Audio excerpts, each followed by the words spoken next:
And welcome back to episode 3 of season 2 of the Roller Tape Sports Podcast. I'm Jacksen White alongside Aidan McNally.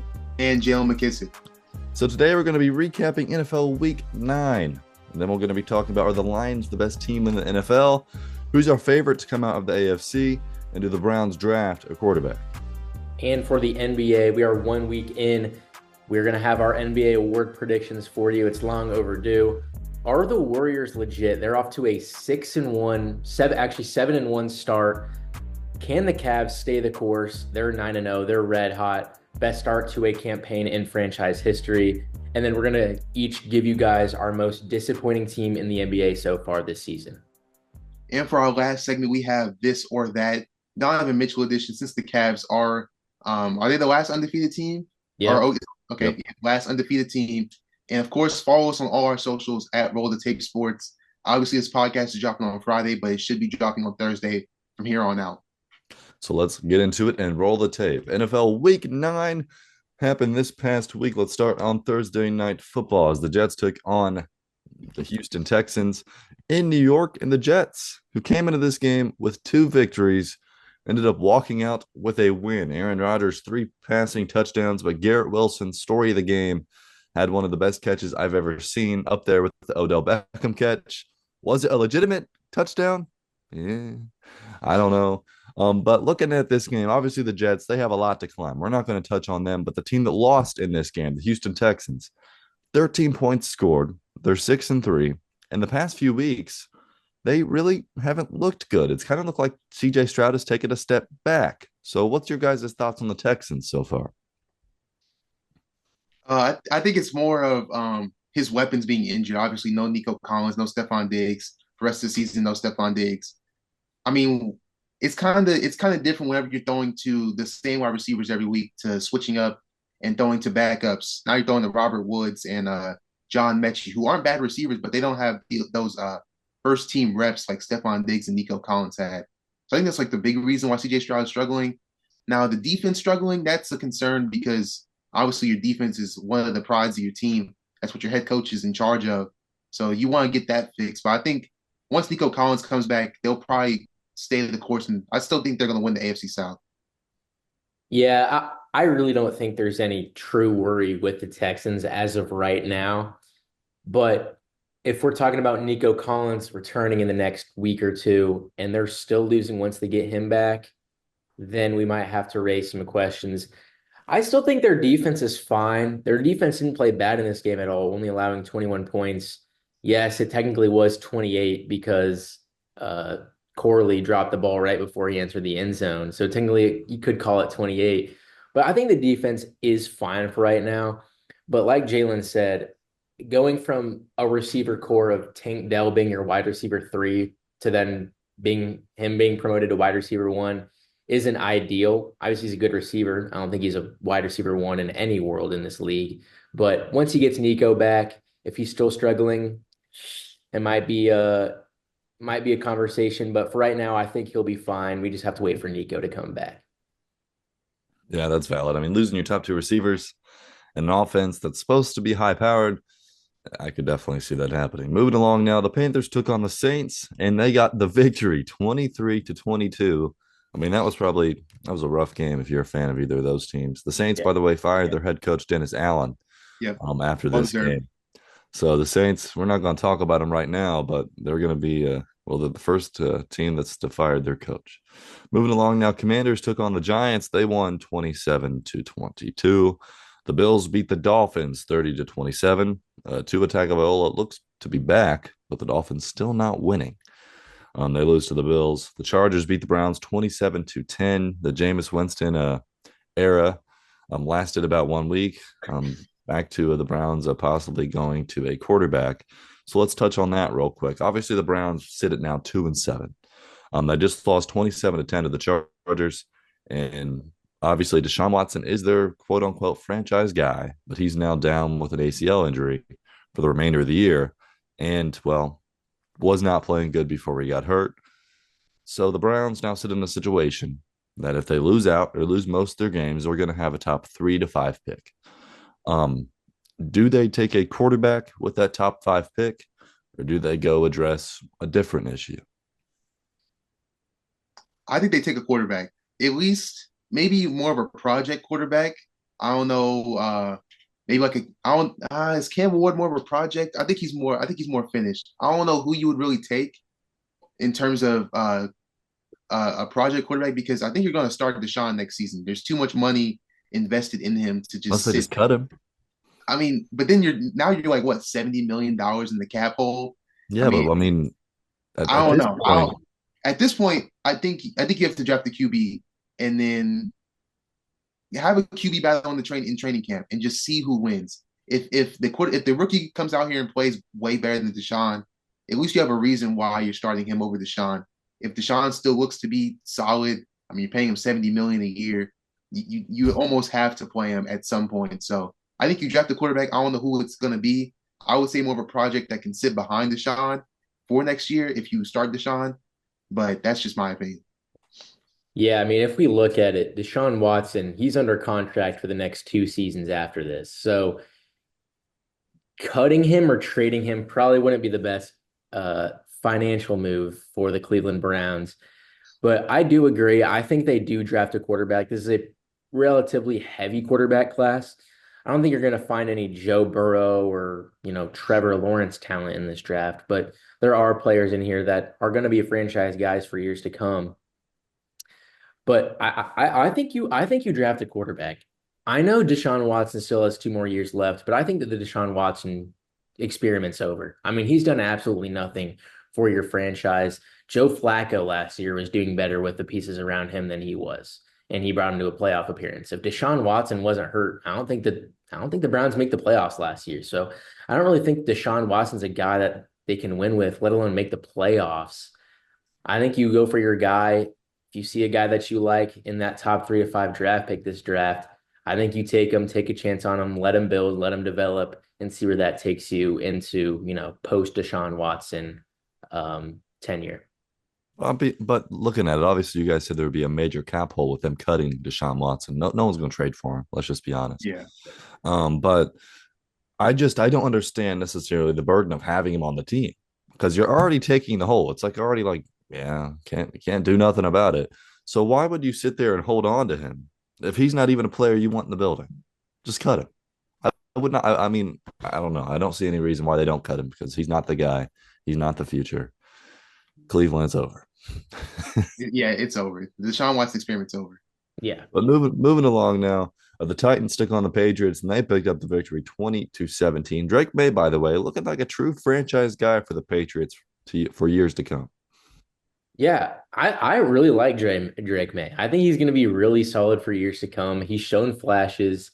I know first few weeks it took all the other rookie quarterbacks to even have a passing touchdown, to throw a passing touchdown in those first few weeks. And I through those weeks, Caleb Williams, Jaden Daniels, JJ or not JJ McCarthy, Bo Nix, they didn't throw their first passing touchdowns until like week 3 or 4. And Drake May tossed for 3 in his first game. I think the mistakes are there. He does have, a little bit of a turnover issue right now, but he's still young. He's only 22 years old. Those are mistakes that he's going to have to make to be great. I think the Patriots really got their franchise guy in Drake May. I really do. Yeah, that last touchdown that he had, we like ran around It was beautiful. our Just a pocket and then threw dime. a touchdown. It was beautiful. I can't lie. I found myself smiling at a Patriots quarterback. That doesn't happen With too often. some of the worst offensive linemen play And on wide on receivers that play. with the worst wide receiver core in the league. I mean, I think he will be good. I just think they need to get some more surrounding talent around him in terms of the wide receiver room. And if they can do that in this upcoming draft, I mean, I could definitely see the Patriots being, sneakily good next year. Because their Yeah. defense is already good. They just need the offensive pieces. Yeah. Oh yeah. And it was funny on that last play, that touchdown that Drake May threw. Their left guard or whatever just didn't block anyone. No. He That's yeah, chose to that's just the he that's chose the to same stand there. exact play I saw. It was terrible.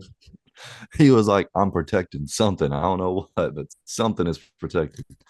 Moving along now, the Falcons took on the Cowboys, and the Falcons won 27-21.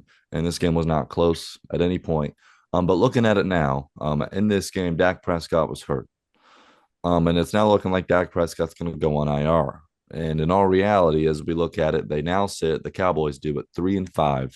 Let's say Dak Prescott misses the next 4 games, 3-9. Okay. Um, is Dak Prescott's career over in Dallas? Probably not because Jerry Jones is still the owner. As long as Jerry Jones is the sitting owner and front runner of that show, Dak Prescott could probably be there until he retires. I mean, I don't think Jerry's lost any faith in him somehow.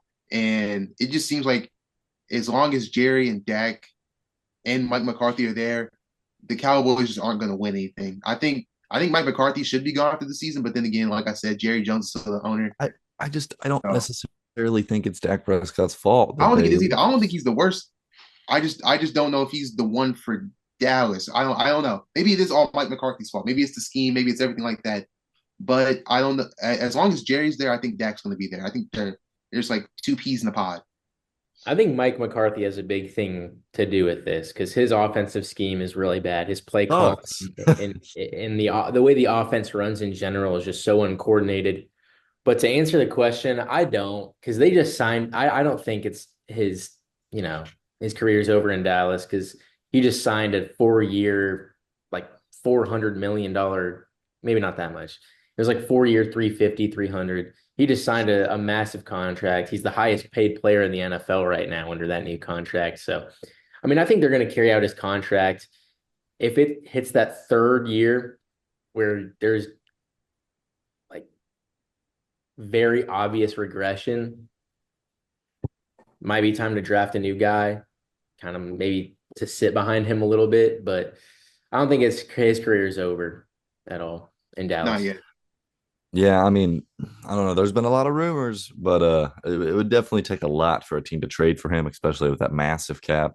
So it would be almost impossible for him to get traded, at least right now. Moving along now, the Bengals took on the Raiders. They won big 41-24. Joe Burrow, 5 touchdown passes in that one. We'll also touch on his pretty crazy performance that happened last night as well later in the show. The Ravens beat the Broncos 41-10, another blowout.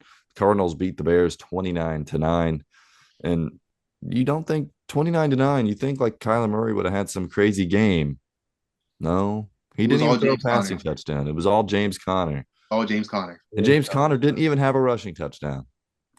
James Conner just ran the ball and someone else would run it in. 3 rushing touchdowns, even a Trey McBride rushing touchdown.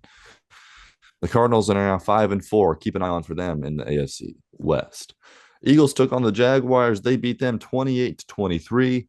The Rams beat the Seahawks 26-20 in an overtime thriller. Matthew Stafford threw a game-winning touchdown to win that one. And hey, by the way, we're just going to touch on this real quick. The Rams have won 3 straight, and they're now starting to look like a team ever since Matthew Stafford got his weapons back. Cooper Kupp in this game, by the way, 104 yards. Demarcus Robinson had 2 touchdown receptions. Puka Nacua went out early, I believe, for fighting. Yeah, it was an ejection. I forgot what it was for, but yeah, he got ejected early. But the Rams 3 in a row. I mean, they could be a team if they could figure it out. Yeah, Yeah, they could people definitely be a forget wild card team. what. I said they could definitely be a wild card team for Yeah, sure. don't sleep on them. I mean, people forget this wasn't a bad team last year when they dealt with injuries. They finished 8-9 or 9-8, I believe. I mean, hey, if we're being honest, the Rams are technically second in that division. Oh, they can definitely pull out the The, division the because Cardinals are Niners. leading that division at five and Yeah, the four right now. Niners aren't. Don't. I mean, Chris McCaffrey does come back this week, so maybe the Niners just like drastically improve with CMC back. But the division's up for grabs right now with for any of those really 4 teams. I mean, the Seahawks aren't out of it; they're just massively behind. Yeah, for Yeah, I sure. mean, if you look at the division standings, they're only one game behind first place in the Yeah, NFC West. With how they're playing right now, with how their defense stepped up recently, you have Puka, you have Cooper Kupp back, Kyron Williams is having another career year. I don't think there's any reason why this team can't win their division, in all honesty. I agree. I think they could definitely win it. And I wouldn't, I mean, if I was a betting man, Matthew Stafford looks good right now. I mean, you never know. Moving along now, the Lions took on the Packers and they won 24-14. And a big victory there. The Lions just dominated really all over that game. Sunday Night Football, the Vikings took on the Colts and they won 21-13. Colts went to Joe Flacco and put up a total of, drum roll please, how many offensive points that don't include field goals? Oh, zero. Yeah. 0. Yes, Joe We all Flacco, know that. you are the starting quarterback of the Indianapolis Colts. Three AR5. Moving along, Monday Night Football, the Chiefs took on the Buccaneers. In overtime, the Chiefs got the victor 30-24. This game was an extremely exciting game. Baker Mayfield was cooking in the second half, but just sadly couldn't cook enough. And somehow the Chiefs are still 8-0 with Patrick Mahomes having his worst statistical season of his career. Yeah. Unfortunately. So the Chiefs stay strong. They're now 8-0. But that's week 9. We're going to do a little jump to week 10. So let's get right into it. Week 10, since we are recording on a Friday, we can talk about a Thursday night game. And this was one of the best Thursday night games we've seen in years, as the Baltimore Ravens entered this game 6-3. The Cincinnati Bengals entered this game 4-5. And this came down to the wire, back and forth, in a total of, let me do math, 34 points scored in the fourth quarter. Because I believe the Bengals led 21-14 in the third, but the Bengals had a big lead in this game, right? At some It was point. it was And, it was like It a was touchdown. I 21-7. think it was only a touchdown lead. and then the Ravens just went out and scored 4 consecutive drives Yes. and had the lead. And then the Bengals get the ball back, and Joe Burrow, first play, Jamar Chase. 70-yard bomb to Jamar Chase. And then the Ravens go down and score again. And then the Bengals walk it down, and Joe Burrow throws a beautiful pass in the right back corner of the end zone to Jamar Chase. They get the touchdown, and then it's decision time. As you saw last time they played, they went to overtime. They lost to Lamar Jackson. So they went for 2, and they ran possibly one of the worst 2-point conversion plays I've seen in a long time and lost. So take me through, what did you guys see in this game? Really exciting, but that last 2-point conversion play was quite interesting. Well, first off, I just want to say the defense that we thought this Bengals team was going to be after getting healthy again, it's No, not that defense. It's back to that first 5-week type of performance from that defense. It is bad. That first half, they were good. They were fine. I think they only allowed Lamar, they held Lamar and the Ravens offense to like 7 points through almost 3 quarters. yeah, But I just don't understand how you fall off a cliff that much in the fourth quarter, allowing 34 points, like you said. But then again, it all comes back to that 2-point conversion for the game at that point, pretty much. And like you said, I really didn't agree with the play call. I like that they went for 2. I actually really like that decision. The play call was poorly executed. I know you could argue that the refs missed 30 yards worth of penalties on the play, but I don't think those penalties would have affected the outcome of the play. I do believe there should have been a flag for them to get another chance at the 2-point conversion, but still, poorly executed play. And after this game, I think the Bengals, they look good. They look good. I think they're on pace to do some good things here in the next few weeks. Yeah, if the Bengals want to keep their playoff chances alive, they really have to not win out, but they have to at least be positive in these last couple I games. mean, It's really looking dire for them. the Bengals, they can only lose one more, because you Basically, basically, to get in the playoffs, let's say the magic number play is right 10, now. 10 wins is the Four, magic six. number to Yeah, get in. Right now they're 4-6, so they basically have to run the table. And I mean, running the table in this league is hard, because any game, any given week, you could lose. Are they better than the record at 4-6? For sure. I definitely would say that. Joe Yeah. Burrow is playing, he's balling. And yeah. Joe Burrow said. I remember on the broadcast last night. Joe Burrow said that he was playing what he believes to be his best football of his career oh, this I season. 100% agree. And Jamar Chase is playing his best football. But the thing with this Bengals team, before we move on, they don't really have another weapon outside of Jamar Chase. In that fourth quarter, you knew the ball was going to 1. And Yeah. there was no really other threat, at least in my mind, that was really going to beat you on this Bengals receiving core. Well, Hey, with T don't sleep Higgins out, on Tanner Hudson. how long is T Higgins out for? Is he just out for this week, or is he coming back? He's going to be back this next week. Okay, He Yeah, almost but he's played last been night. injury every other week. he has been injury riddled this season. Hey, but when he's on the field, he scores like a touchdown a game. I do think that'll help Joe Burrow once he gets back. Because that's another aspect of it too that they're missing. But Yeah, But now moving along, as we now move to who do we think is the best team in the NFL? And I think we all would agree that there's one team that's been better than everyone else, at least recently. And they're in the NFC. I'm not talking about the Chiefs. I'm talking about the Detroit Lions. Would you guys say the Detroit Lions are the best team in the NFL? I would 100%. 100%. I don't think 100. I think it's the Lions and the Chiefs are like right here in terms of who's been playing like great this season. I don't think it's a gigantic gap, but in terms of offense and defense, the Lions have been kicking teams' teeth in the entire year. I mean, the Chiefs are 8-0, but it's like a But close game that they it's barely one blow score out. games, It's always a and one the score game. Lions are The blowing them Lions out. are blowing teams out. Good teams, not even bad teams. I mean, like that Packers team is not bad. Now, obviously, Jordan Love got hurt, and I know he didn't play the whole game, and he wasn't 100% the whole game, but that was still a good defense that they were scoring on the entire game. I just don't see a way that the Lions don't end up in the Super Bowl. I don't. I think they are Super Bowl bound if they keep it up. They were right there last season. And I mean, they're really close. And you look at it, Jared Goff, 14 passing touchdowns, 4 interceptions. But this team has thrown 16 passing touchdowns on the year. Two other players have thrown one, Amon St. Brown and Montgomery, the running back. But this team, I mean, they have defense. They just traded for Zadarius Smith from Cleveland. So that's going to help their edge pressure since Hutchinson went out. Their defense is good. Their offensive line is A1. I mean, it's top tier. The receiving core is good. The running backs are good. Jared Goff's playing. I mean, he's top three right now as quarterback in the NFL. Honestly, was how he's playing. So I mean, this team, it would be a disappointment if they don't go to the Super Bowl at this point. Yeah, it's Super Bowl or bust. I think Aiden can agree that it's Super Bowl or bust. Yeah. It's nothing less than a Super Bowl for the Detroit Lions. You almost got there last year.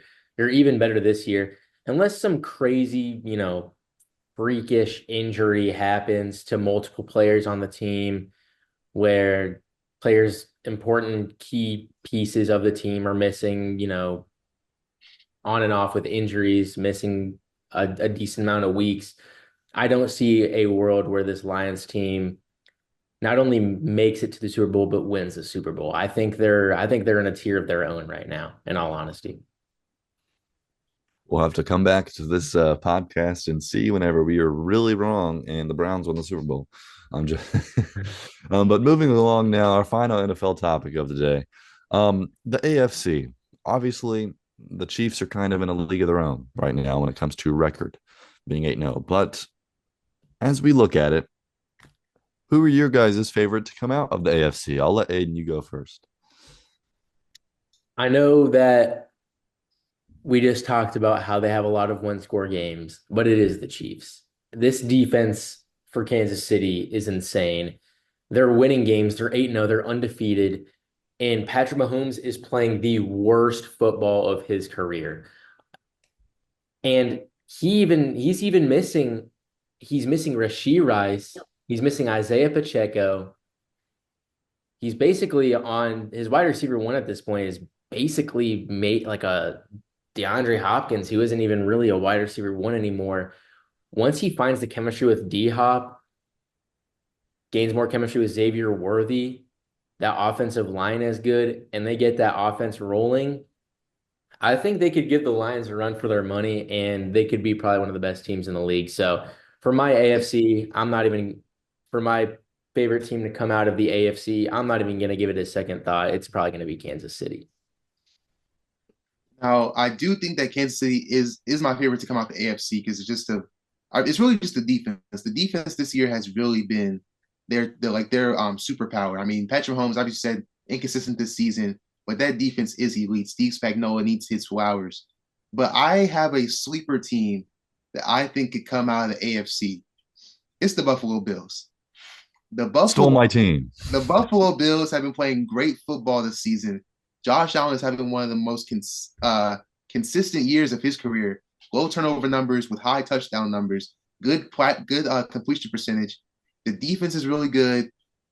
People had questions about his playmakers on the outside. Keon Coleman's been solid. Obviously, they traded for Amari Cooper. Dalton Kincaid, Dawson Knox have been really good. James Cook has been really good. I think that if anybody is going to compete with the Chiefs this season. Obviously, the Ravens are probably two, but I think the Bills are right there on the same tier as the Ravens with competing with the Chiefs to go to the Super Bowl. So for me, my sleeper team is going to be the Buffalo Bills. Well, since you picked a team I liked, I'm gonna go pick another team I think will beat the Chiefs. I think the Chiefs, when it comes down to it, are the third best team in the AFC. Ooh, And that might be a little bold, but I'm Wow. gonna put the Ravens and the Bills over the Chiefs because the Ravens and the Bills, at least to me lately, have been better than the Chiefs. But my favorite to come out of the AFC is going to be the Baltimore Ravens because after their victory last night, just a high-powered offense versus the Bengals. They beat them by 1 point, but Lamar Jackson is playing his best football of his career. 24 touchdowns to 2 interceptions, 2,600 yards. He is just playing phenomenal, and well, he now has the best running back in the league, right behind him in Derrick Henry, who has over 1,000 yards in just 10 games, averaging 112 a game. And of course, I believe he has a bunch of touchdowns, 12 touchdowns as well. Lamar doing his thing, 500 yards on the ground. He'll probably get 1,000 as well.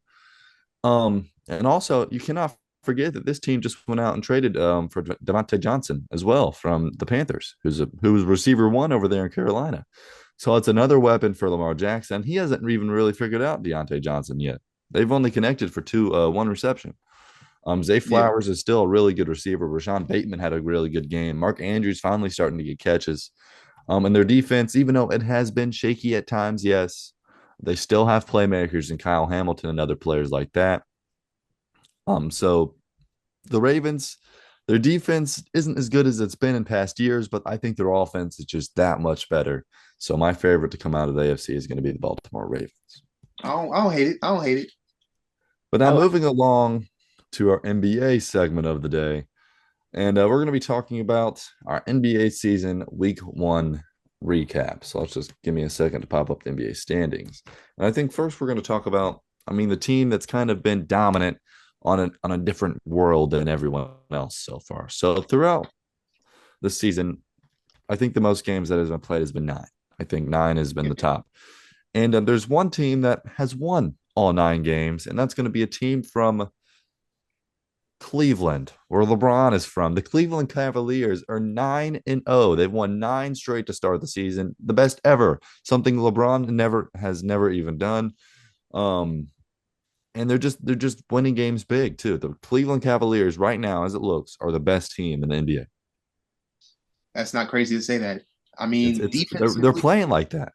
defensively, offensively, all around, their role players are playing really well. Evan Mobley's having a career season. Donovan Mitchell's just playing what Donovan Mitchell always does. Darius Garland's passing with one of the best.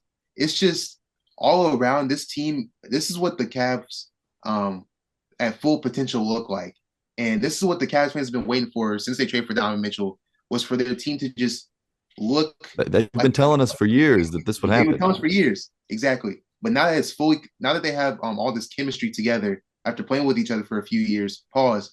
I think now this is what the Cavs are.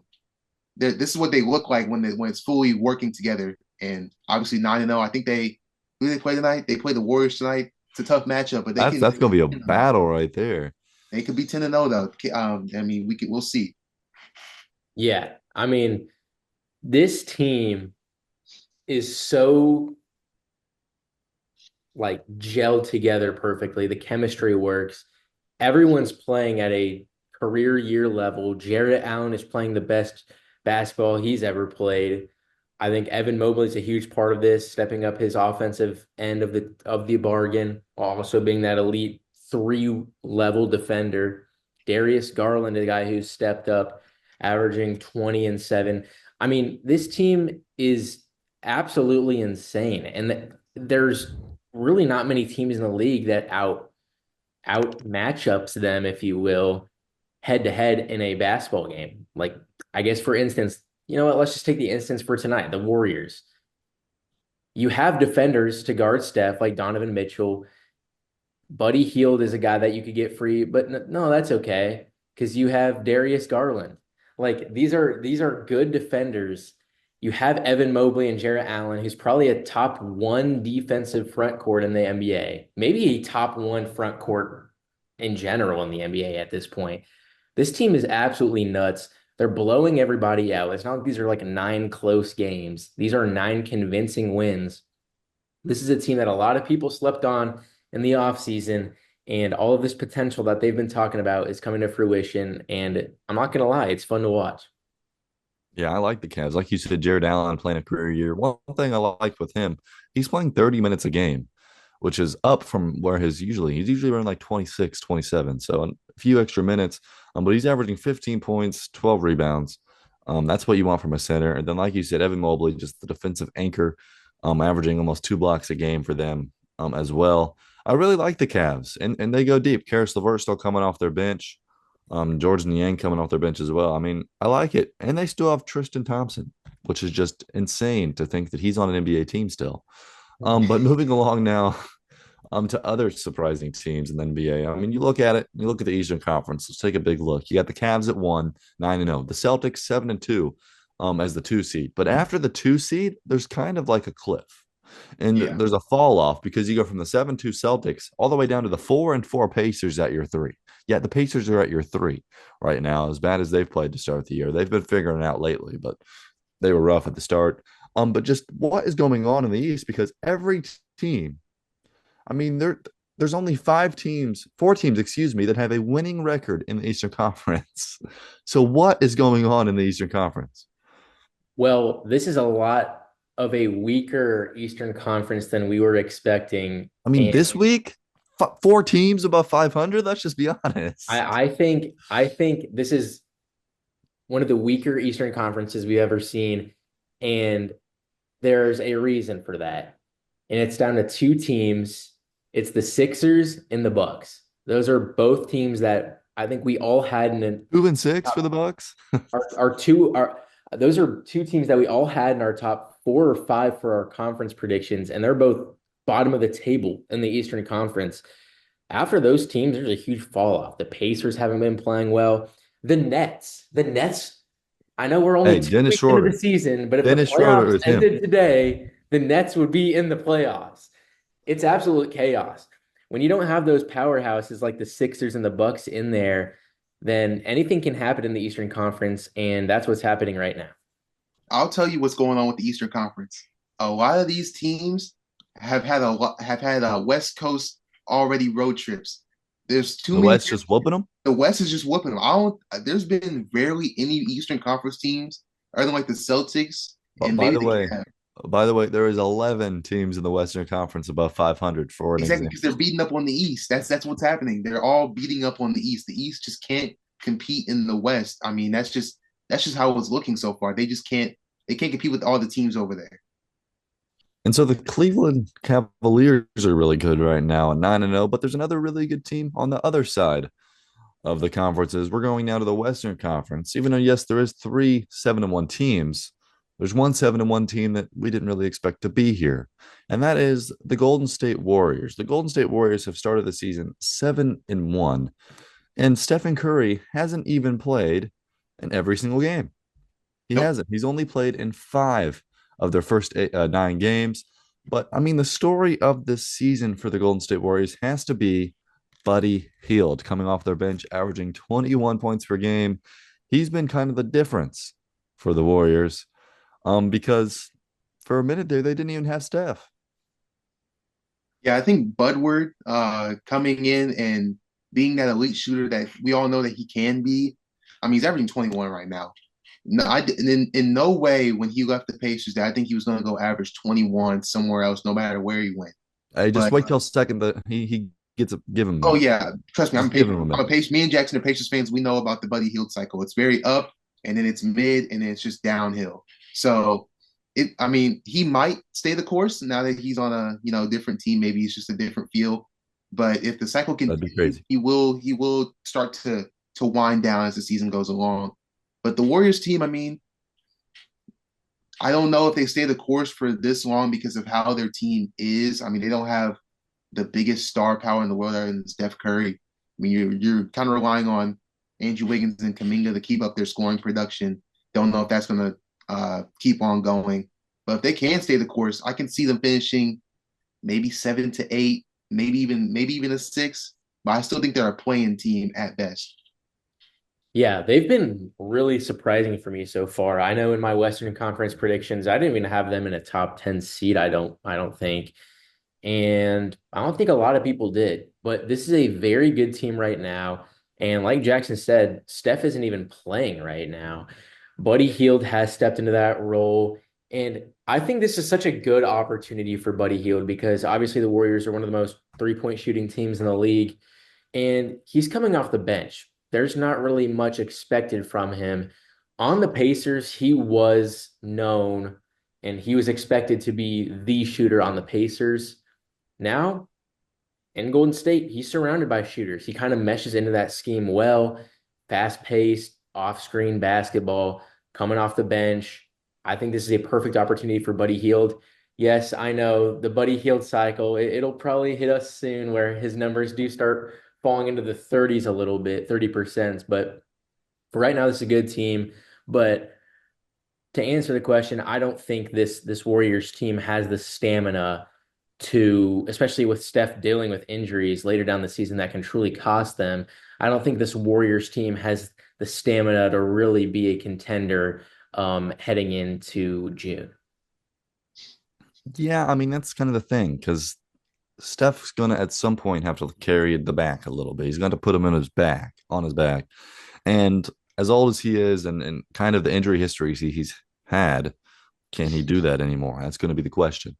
But the way they have stepped up when he's not been there has been impressive. So it's definitely going to be interesting to see what they do for the remainder of the year. But keep an eye on the Warriors because they're starting out pretty good, to say the least. But now let's move on to our most disappointing team in the NBA. And I'm going to go ahead and start. And I'm going to pick the Philadelphia 76ers. And yes, I know Joel Embiid has yet to play a game this season, and that means a lot because he is the heart and soul of the Sixers. But this team is still supposed to be some high-powered playoff offense. And even without Joel Embiid, this team should still be able to stay afloat. You'd think. Of course, Paul George, their new addition, um, only playing in the last two games. He's been hurt too. But he has played in their last two, and they're still losing. They're still losing. Their only victory this season came against my Indiana Pacers, and they won Yep. that game by 4. And Tyrese Maxey had his best game of the season. And then after that, they lost to the Pistons. Um, Even with Tyrese Maxey as your one player, I understand he's hurt now, but he's played every game to this point. Um, well, every game but one. You shouldn't lose to the Pistons with Tyrese Maxey. This team is not where they should be. Even with Joel Embiid, I don't think they'd be that good. Their offense just looks stagnant. Um, I do think they'll figure it out eventually because they have so much talent. Um, but just such a disappointing start for this Philadelphia 76ers team that was supposed to be the top of the East this year. Even without Joel Embiid, this team should still be able to stay afloat. They're not. So they're my most disappointing team. Yeah, I'm gonna stay in the Eastern Conference. I know there is one more team in the Eastern Conference that has been super disappointing, and I know we all know what team I'm talking about, but it's not that team. It's the New York Knicks. This team went out in the offseason and they traded pretty much most of their depth for win now moves, traded for Cat, and it's not panning out well. They're 3-4 through 7 games. This is a team that I thought was going to be the second seed this year. I understand we're only 2 weeks into the season and a lot can change. And only bringing back only three of that starting five was on the team last year. So there's still a lot of chemistry to gain. But right now, it's not looking good for New York. I do believe they will get that chemistry later on in the year, throughout the year. But for right now, it's not looking too pretty over there for the Knicks. So they're going to be my disappointing team so far through 7 games. And as y'all can see, a little trends going. I'm staying in the East with the Milwaukee Bucks. Now, when I saw the Milwaukee Bucks sign Darvin Ham, as a Pacers fan, I did a little rejoice dance in my room. I was very happy because I knew with a coaching staff of Doc Rivers and Darvin Ham, they're not winning any games. And so far, they have not won many games. Now, I know Chris Middleton's hurt, but when you have Dame, you have Giannis on the same team, it shouldn't really matter that much what you're surrounding. Cores obviously need good players, but Chris Middleton, he's a good third option, but it's not like it's live or die without him. This team is 20th in points. And one thing I do see, they are 21st in three-pointers made. When you have a guy like Giannis, you have to surround him with shooters. If you can't shoot around Giannis, your offense is not going to be good because they can just all collapse in on Giannis and not have to worry about the threat of anybody else shooting. I know I saw a stat the other day. Gary Trent Jr., the dude that they signed to be the Malik Beasley replacement to shoot threes, he's shooting 13% from three. Let Damn. that sink in.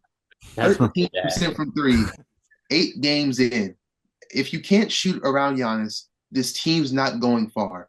I know that they still have Dame and I know they still have Dame, and with a combination of Dame and Giannis, they're going to win some games from time to time because those are just two, superstars. But if the rest of the team can't come together and figure out how to surround Giannis and Dame with good shooting and good defense, I don't think this Bucks team. I don't even know if they're a top 6 seed in the East this year. Yeah, I mean, if they keep on playing the way they are, and I mean their coaching staff, that is like the Oh yeah, media. I don't know who in the Bucks front office thought that was a good idea. I don't know, I but hey, still don't know why they fired what's it Griffin. Hoser last year. Yeah. Well, no, they It's had just Adrian Griffin for a while. oh no, I mean Adrian Griffin. Yeah, Yeah. Budenholzer was a long time ago. I'm tripping. Adrian Griffin last year because he was like what 28 and 14 when they fired him or somewhere around Yeah, there. he had a winning record by a good amount, Yeah, and I mean I, apparently he I lost was the locker room, but I I was mean reading on the Milwaukee Twitter because there's some people I know who are Bucks fans, mm, and they're like putting up signs like how like Doc Rivers is a terrorist, and we need to get him out of here and stuff. So it's just it's crazy, but but moving along now. So we're gonna go ahead. We all picked our basically our NBA award predictions, and of course, there's been some games about 9, 8, 7 games for most teams. So we kind of have a general idea of what's going on this season. So we all went through and we just picked a few. We picked MVP, Rookie of the Year, Defensive Player of the Year, and Six Man.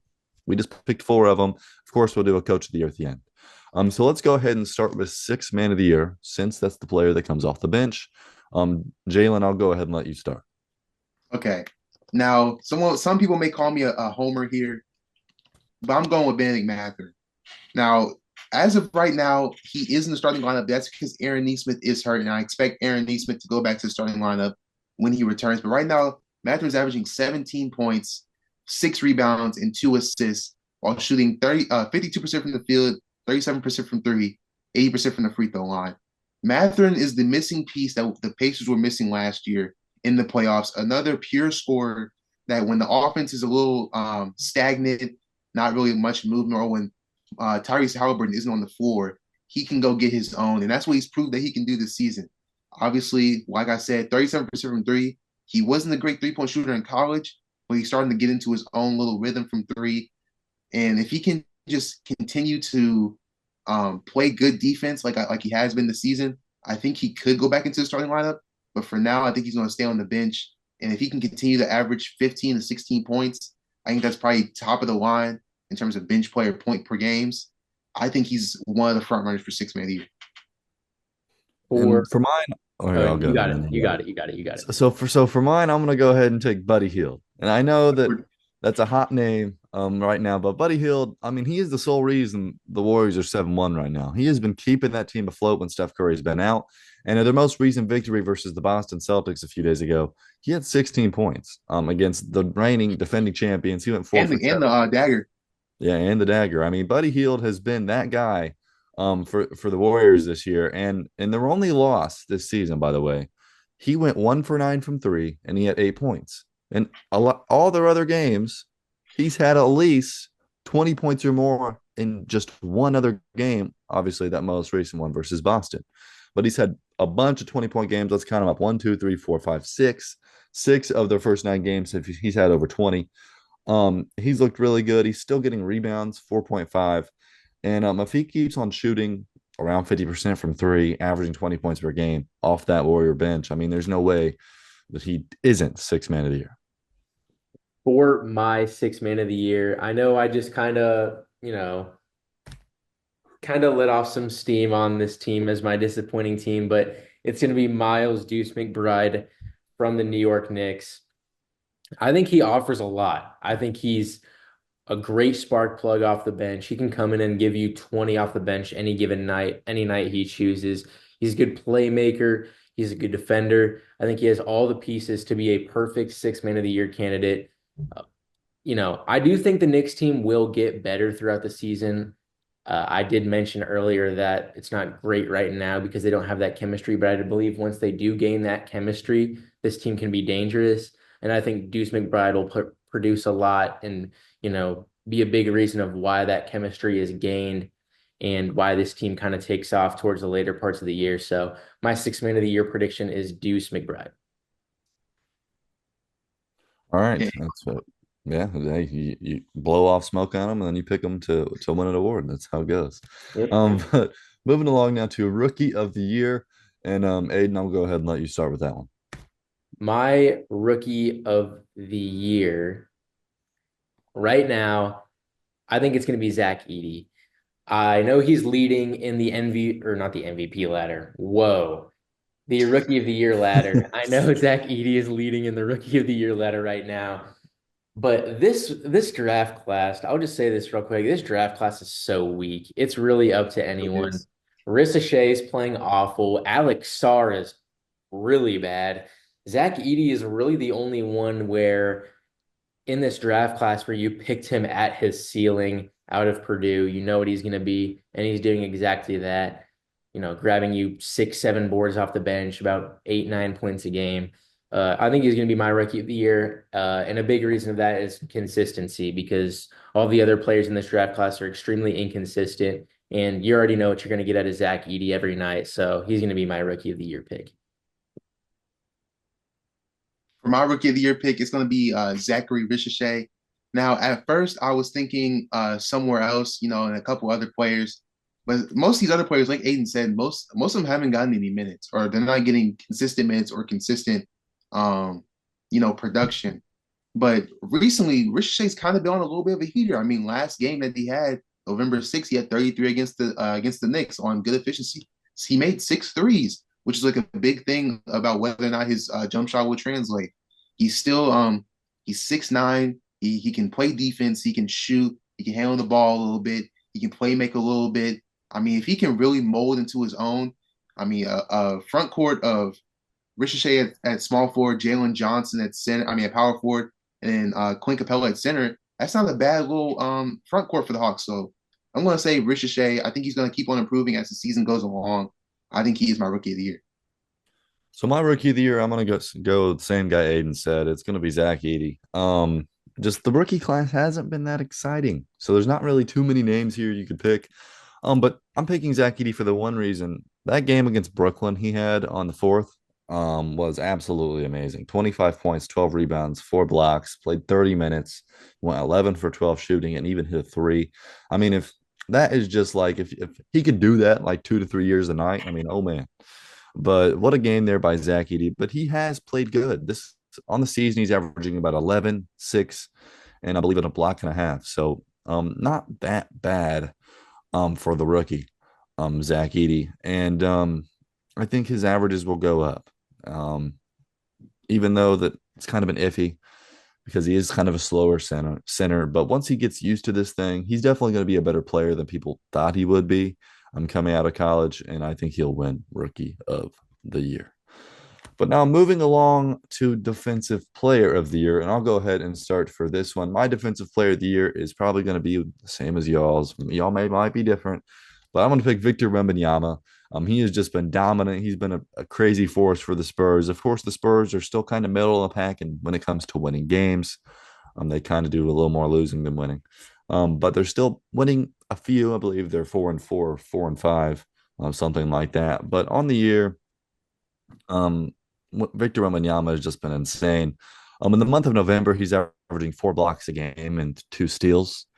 So that's just insane. 6 steals and blocks combined. And in October, he averaged three blocks and 1 steal. So I mean, it's out of this world. Victor Wembanyama is going to be a multi-time Defensive Player of the Year. He's just 20 years old. And he's just having a really solid year. So my defensive player of the year pick is going to be Victor.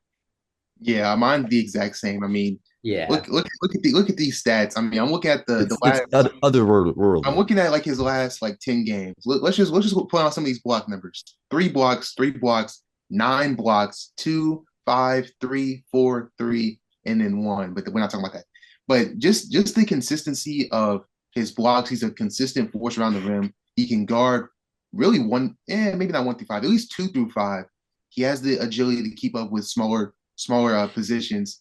It's just really hard for him not to win Defensive Player of the Year. I know the Spurs defensive rating isn't the best, but I don't think that should hurt him at all because he really is um just that overwhelming presence in the paint.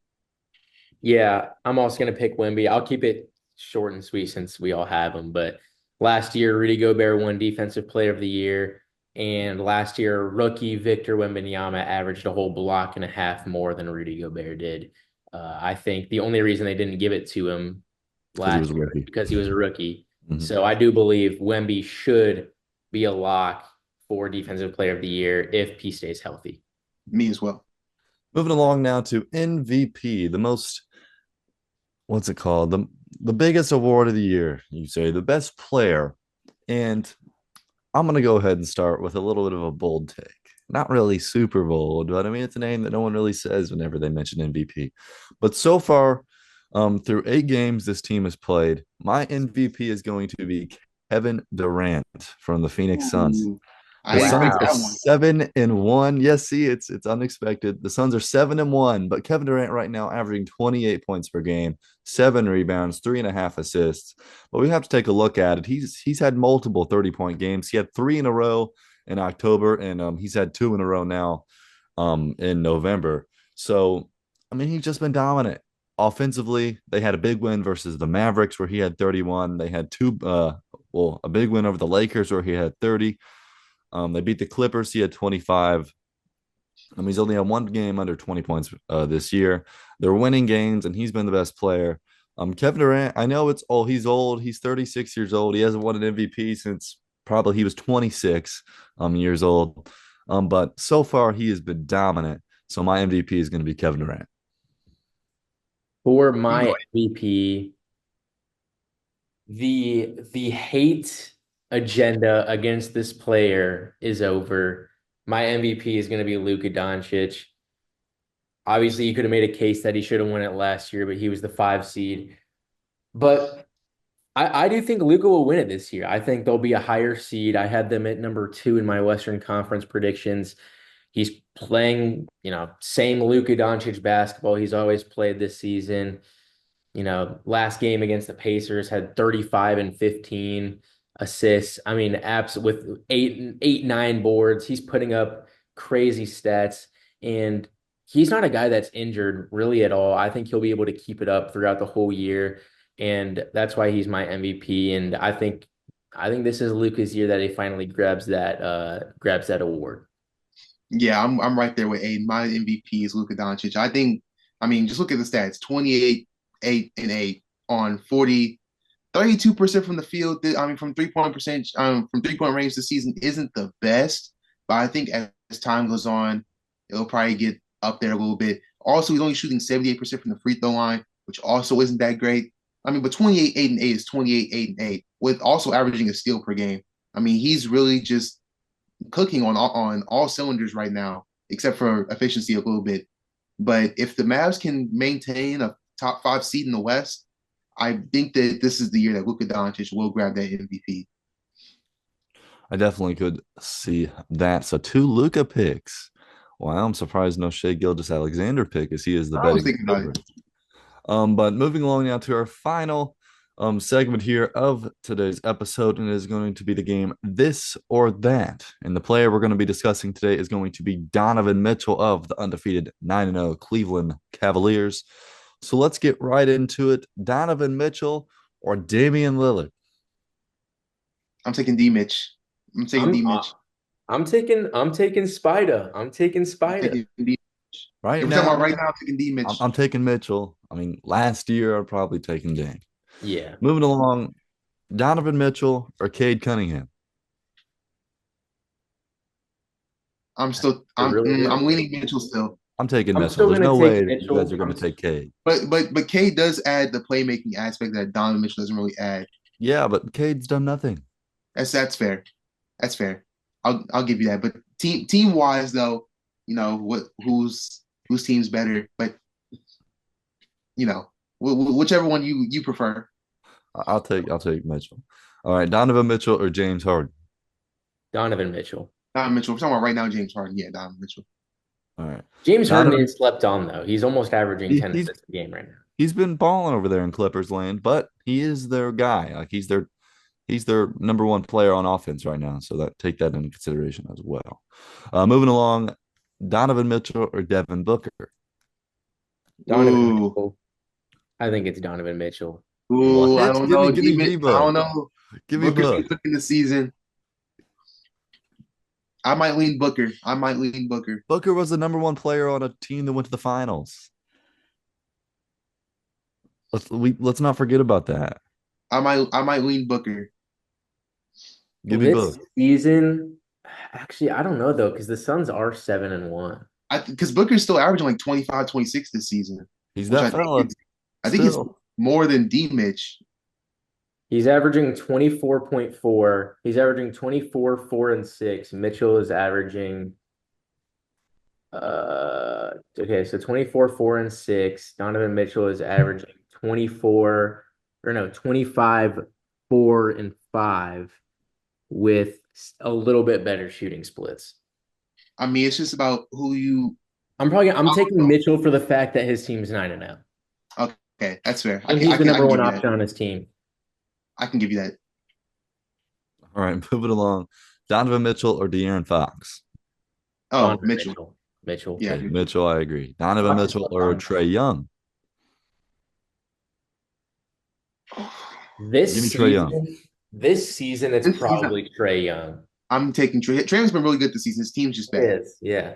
Yeah, and I mean just the passing aspect Young brings, but his scoring ability is yeah.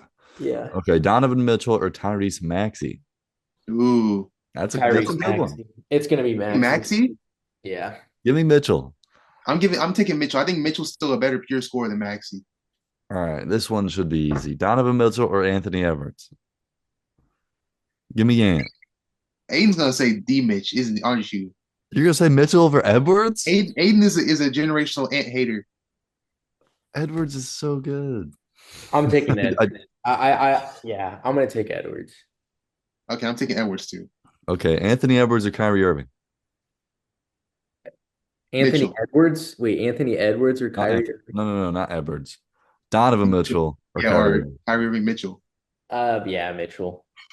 I'll take Mitchell. All right. Donovan Mitchell or Jalen Brunson. Brunson. Yeah, Bronson. Give me Brunson. Brunson. Brunson was the number one option on his team last year and got to the semis with basically no one else. Yeah, but Brunson's a killer. I don't care what anyone says. He's a Yeah. stone cold killer. Moving along now, Donovan Mitchell or Tyrese Halliburton. Halliburton. Halliburton. Don't sleep on him. Give me Halliburton for the playmaking ability. Playmaking aspect, and he can also put up 25 a game if he really so chose. He just don't be choosing. He just don't be choosing. This Which one you season, pick, I'm Aiden? this season I'm taking Mitchell. Oh, okay. Yeah, this season I can understand you taking Mitchell. I can see. Yeah. Yeah, I can understand that. All right. I think Donovan Mitchell or yeah, Jamal Murray. Donovan Mitchell. Mitchell, easily. Okay. Jamal Murray's not been great so far. Nah. Hey, finals Jamal Murray though. Finals Yeah, Jamal Murray. I'll give you that. Versus I'll the give you versus that. the Lakers Jamal Murray. Yeah, Yeah, I'm versus taking the Jamal that's, Murray. I would that's what There's I was not many about players to taking say. over finals or playoff Jamal Murray. Versus the Lakers Jamal Murray's him. Moving along, Donovan Mitchell or LaMelo Ball. Give me LaMelo. I'm taking LaMelo Ball. I'll probably lean towards LaMelo. All right, same team here. Donovan Mitchell or Darius Garland. Donovan No, Mitch. Mitchell. Yeah. Mitchell, yeah. And that's all we got. Any other players you got in your mind? You could do that. Uh, Let me think. I went down my list. That's all I could think of. Donovan Mitchell or uh I can't think of any Donovan Mitchell's so weird because he's like in between that like S superstar tier and A like like all-star tier. yeah, like he's Yeah, it's like right weirdly in the in middle. between that. I got one. Okay, who is it? Donovan Mitchell or Nas Reed? Give me Give me Nas Reed. Nas. Give me Nas Reed. He does more on the court than Don Mitchell. Nas Reed Yeah. is him. Make Nas Reed the first option who's averaging 25, 10 and 5. Oh, for sure. Put him on the what's a bad team? Put him on the Pistons. Nas Reed to the Pistons. Oh, here we go. Here we go. Here we go. Donovan Mitchell or Donovan Mitchell or DeMar DeRozan. I'm Oh, still taking Mitchell. Mitchell. Yeah, I'm still taking Mitchell. That's the closest one I could think of off the top of my head. Yeah, It's but not just yeah, Donovan maybe Mitchell or Bradley Beal. Donovan. Mitch. Give me Bill. I'm just Mitchell. Yeah. I'm just trying to think of shooting guards. Anyways, let's just wrap it up. But moving along, it's been fun. Episode 3, season 2. Gonna be doing a face cam, I think, from now on. I believe that's Yeah, probably. So expect that. Normal episodes come out every Thursday. This one's gonna be posted on Friday. So keep on the lookout for that. New TikTok and Instagram Reel videos every single day. So go peep out those. But as always, it's been fun, and until next time. Yes, See ya. sir.